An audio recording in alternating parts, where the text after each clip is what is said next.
Good morning. Knowledge today topic వచ్చేసి types of arrows in chemistry part 1 అనమాట. ఇవి మనం సమీకరణాలు చదివేటప్పుడు రియాక్షన్స్ అలాగే బాండింగ్ అవి వస్తాయి కదా, వాటికి సంబంధించి అసలు ఆ రియాక్షన్స్ ఏంటి, వాటిలో ఉన్న ఇవేంటి అనేది తెలుసుకుందాము. అంటే అది వేటికి సంబంధించింది ఆ మ్యాటర్ అనేది చూద్దాము. Let's start the topic. First, reaction arrows shows the general direction of a chemical reaction indicating reactants converting to products.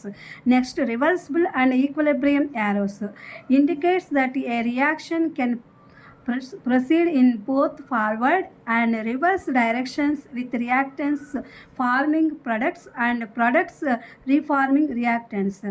Next వచ్చేసేసి రెటిరోసింథటిక్ arrow used in organic chemistry to present the backward thinking a synthesis breaking down complex molecule into simpler starting materials. ఇది friends మనం చదువుకునేటటువంటి ఆ యొక్క సింబల్స్కి, ఆ యొక్క రియాక్షన్స్కి, వాటికి సంబంధించింది. ఇది ఉపయోగపడుతుందని చెప్పి మీకు ఈ వీడియో అప్లోడ్ చేస్తా. Please my channel like, share, subscribe and comment. Thank you for watching.